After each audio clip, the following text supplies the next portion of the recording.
Alright, what is up, guys? So, I have come today to spread information that is probably not to the benefit of most people, unless you want to play Barbarian.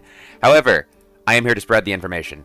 So, recently, if you've seen me play, or you've seen a lot of other people play, where you play solos, I'm sure this is a build you've seen quite often, and I'm here to explain, one, the easiest way to build it, or, I mean, I say the easiest way to build it, or just how to build it, how ridiculous it can be when well built, and explain above all, why it's so good.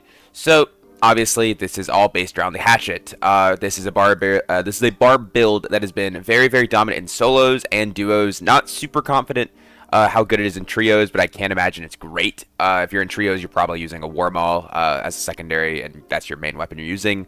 Probably not a one-hander. Or if you are using a one-hander, it's probably a Horseman's Axe and a Round Shield, like your normal trios barb build, something generic. But in solos, this build is probably, outside of a super geared druid, this is probably the best build you can play in solos. It just kind of counters everything. It really doesn't have a weakness, and if it does, it's probably druid, which is the other character that's incredibly broken. As you see here, my stats are min-max for 224 gear score. This works above it, but I'm just showing it for this because I do think that is where it is the most broken, because Barbarian has a ton of just perks that give them ridiculous base stats. 10% max health, 75 magic res, 3 weapon damage, and then up to 30% physical power. Generally, it's only going to be around 10 to 15% you're getting from this, but up to 30%. It's, I mean, I say, 10 to 15, 9 to 15 if we're being, accurate on the percentages. But anyways, just to first off, let me show you my stats here. Like I said, once again, keep in mind, this is 224, so these stats can be way more ridiculous. But I have 191 health, 296 move speed, almost 11% action speed, 40.5% physical damage reduction, 33.6% magic resistance, and 22.9% physical power. And like I said, this build is not entirely min-maxed. It is, I would say, pretty close, but as you see, like, this thing has dead stats. Like, you could easily reroll this to, like, armor PDR, which would give you almost another 5% physical damage reduction.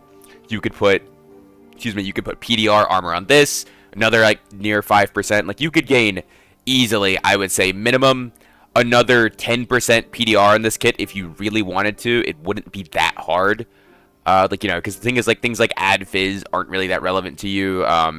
That fizz power you could drop. It's fine to keep it, but you could drop it. But easily, you could be a bit tankier. You could have more HP. You could have more power, more action speed, anything you want. You can really tailor the build to whatever your needs are. So this is the setup that I really like for it. There are a lot of different pieces of gear you could wear. You could go for full, like, Cobalt with, like, the Cobalt Viking Helm, Cobalt Lightfoots. You can go for, like, the Adventure Tunic or the Light Akaton if you want, like, a lighter chest piece. But this here is really what I've been liking. The Copper Light Riveteds, because they're green gloves with 2 rolls. They give you move speed and their lower gear score. The Visored Sallet, because it has Agi Dex, just really nice helmet with high armor rating. Northern Full Tunic, same reason, Agi Dex, high armor rating. Cobalt Trousers, good move speed for 3 rolls. You could also wear cloth pants here to make up for your low action speed if you have it. However, I mean, if you're not running, like, 1-all jewelry, which I don't have on my pendant here because I don't think I have one lying around, like, you could easily, let me just buy one really quick just to show you guys. Plus all. Alright, just a random dead stated plus all pendant. It's what doesn't matter. And there, like I said, like, if you don't have plus all jewelry, for example, then your action speed would be all the way down to 8.5%. So in that case, you could probably put on cloth pants if you wanted to for more action speed, because more action speed does feel very, very good with the Hatchet. Then, just Vigilant Cloak and Vitality Rings for max health, because generally speaking, max health is one of your best stats to go for. If you have enough HP, you can win most engagements, even against characters that could, in theory, beat you. One of your best things to deal with, against fighters is just being really tanky. Because fighters, in theory, are your hardest counter, but for reasons I'm going to explain and showcase off in a moment, that is not necessarily the case. And then lastly, just going out for Adventurer Boots with the move speed and max health on them. And as you see, I will show you the rarities here 1 second. Legendary Hatchet, because offhands give you less gear score than if you was like a main hand. So if I had like I can show you guys here really quick. Like, if you want to compare it to, like, this is what, like, this takes it off, or this is whatever that number is, what, 230, 56, I believe that is, 56 gear score, whereas this is, you see, what, another 16, so 72 gear score. So that's a pretty big difference for one. So, legendary offhand, that is one of the reasons Hatchet is really good above a Horseman's Axe, other than the fact that it is a lower move speed penalty, 20 to 22, and it has very similar damage. This is a min rolled damage. It can roll up to 42. Horseman's Axe can roll up to 44. But other than that, Hatchet has a really, really strong animation right now, which is what I'm going to show you guys in a minute. Purple helmet, purple necklace, Squire Bardiche. I just use this where I'm doing Ghost King to kill bats and stuff, or fighting a bear. Nothing really special there. You can also go like Zweihander, Double Axe, whatever you want. I just like the reach on Bardiche. Blue chest piece, copper light riveted, or green gloves, blue cloak, purple rings, blue trousers for the Cobalt variety, and then blue adventurer boots. And then other than that, you can't bring in any search kits or anything unless you buy white ones, but they're like stupidly expensive because of people using the gear score system, just like I am right here. Other than that, yeah, and then your perks you want to go for: Robust, Iron Will, Berserker, Axe Spec, and then I really like going for Rage Achilles. There are a couple different things you can run, like you can run like Potion Chugger if you really want to, instead of like Berserker, but I really like the damage. I think in the Barb matchups, Berserker can be the deciding factor, especially if you're not running Blood Exchange, because you always get low HP. And if you lose half of your health, this is 15% more damage you're getting per swing, which is a lot of damage. And then other than that, like I said, Rage Achilles is kind of lets you beat everything in melee. Rage to help you run people down, and once you get on them, if you hit them with Achilles, they're probably dead. If you hit somebody with Achilles with your hatchet out and you don't decide to walk away from them, either you're going to kill them or they're going to kill you. That's just how it works. Savage Roar is fine, but for the most part, you don't really need this. You don't really have an issue beating people in melee. It's not really a damage difference, especially, in low gear score. Maybe if you're running duos, you would want to run Savage instead of Achilles, or Savage instead of Rage. But in solos, I don't think it's needed. I think this right here is the best possible setup. Now, on to the thing I was talking about before. So, this is me fighting a fighter, and I'm going to show you exactly why Hatchet is so strong. Just play this out. You can watch this guy try to block me, and my Hatchet is just kind of swinging around his shield the whole time.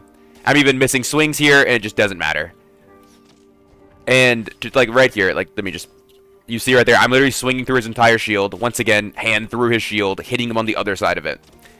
And I don't know when it happened. People say it's the beginning of this wipe, and I mean, no one used Hatchet before to really know. So that's probably when it happened. But recently, the Hatchet animation has been bugged. And if you don't know what this looks like from the other side, here I can show you of this guy swinging directly through my shield. Oh, sorry. And right here, you see swinging, and look, that is directly through my shield. You can see the Hatchet down here through it. There's his entire hand, and it does bounce off the shield at the end. And then he does it again. Once again, a whole Hatchet through my entire shield, hitting me in the face. And Hatchet just has, it's just a very, very high damage weapon, low move speed penalty that they can throw at you, and it goes, like I said, it goes directly through shields. And just like you can hear it here. Oh, you can listen to it, like, see, like, just to make sure you actually hear the hit yourself. Ding. Ding. And that right there is one of the reasons it is so ridiculous right now, is because the animation is completely broken. So more often than not, what the Hatchet does is it just swings directly through your shield, which leads to fighters just kind of not being able to deal with it.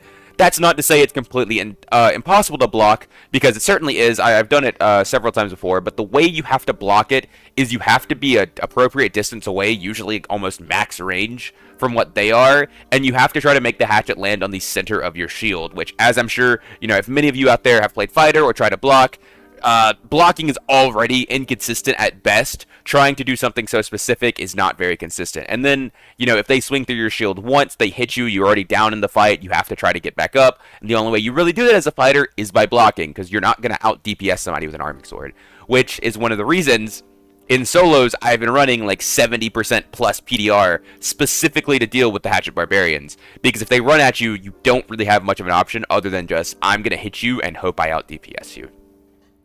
And with that being said, that is most of the build. I will say this is not a complicated build by any means. It is very, very low IQ, very low skill. If you guys remember Rondell Fighter, like the Rondell Buckler Fighter build, this is just the Barbarian version of it.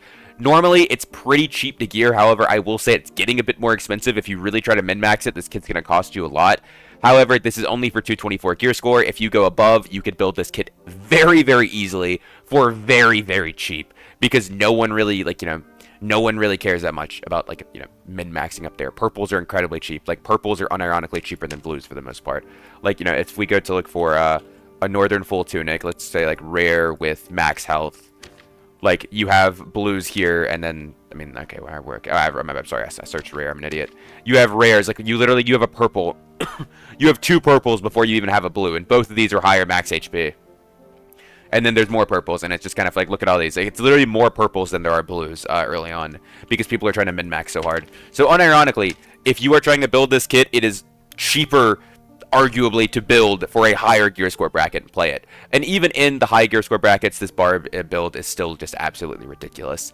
And, you know, like I said, there are other options to run. Like, if you really want to, if you don't care about rage, you can run Achilles, Blood Exchange. You basically guarantee, as long as you're tanky enough, you don't lose in any melee builds. I will say, however, I have fought several barbs running the Achilles Blood Exchange, sorry, they weren't running Achilles Blood Exchange, they were running Rage Blood Exchange, and they ran at me, they popped Rage, they popped Blood Exchange, and I just, like, 2-tapped them, because you cut your max HP by 20%, and then you lose another 15% PDR on top of that. You just kind of die really, really fast. But with that being said, that's going to wrap it up for the video. Hope you guys enjoyed. If you guys enjoyed this kind of like build video, or, you know, anything, like, feel free to let me know. I'll probably be putting out a tier list coming soon, because I know a lot of people have been asking about that. I've been waiting on the patch, but apparently there wasn't one. So, because I really want to do is I want to wait for Sorcerer to actually get changed. Like, obviously, like, I can't accurately rate Sorcerer's strength with the Lightning Sphere build and, like, you know, the Lightning Bolt being, like, really, really broken how they are, because I don't think that's the class being broken. I think that's just it's just like it's an isolated instant, right? The same way Lightning Sword made Sorcerer OP, Lightning Sphere makes Sorcerer OP. It's, like, specifically, like, you know, like the Dash Spear combo of the melee build, and I don't really think that's an accurate representation of the class's overall strength. It's like rating Wizard just on Magic Missile, you know? It's just not really a smart thing to do. But with that being said, that's going to wrap it up for the video. Hope you guys enjoyed, and I'll catch you guys next time. Peace.